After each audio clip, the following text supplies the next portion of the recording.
WOR New York, you stay tuned for Lester Smith and the news.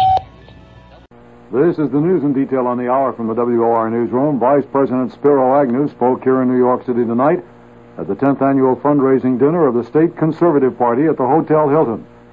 Agnew walked into the hotel through a couple of hundred demonstrators with whom he cracked jokes.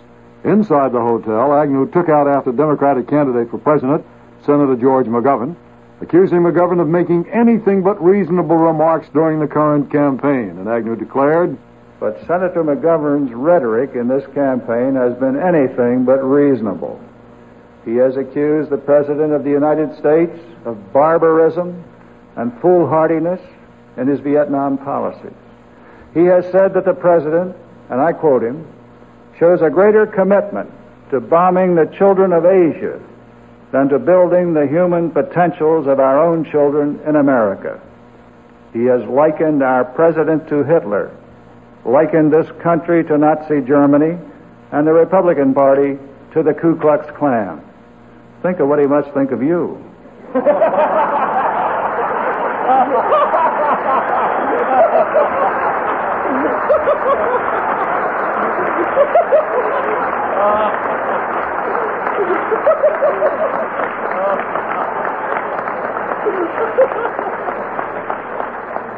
So that is the way in which George McGovern has appealed to reason in this campaign.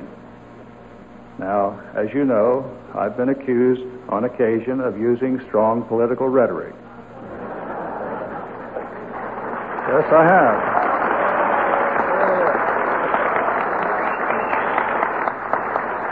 But compared to Senator McGovern's venomous rhetoric, my statements look like something out of the pages of Rebecca of Sunnybrook Farm. During a campaign swing through the Pacific Northwest, Senator McGovern called for the creation of a so-called Ethics in Government Plan to look into charges of improper activities by members of the executive branch of government, including aides of the President. The Sindlinger Survey Organization says it's taken a telephone poll which shows that McGovern has cut into President Nixon's huge lead, but only slightly. The agency says that based on a sample of 2,311 persons between September 29th and the 5th of this month, Mr. Nixon has 60.5% of the vote to 21% for McGovern, with 18.5% undecided.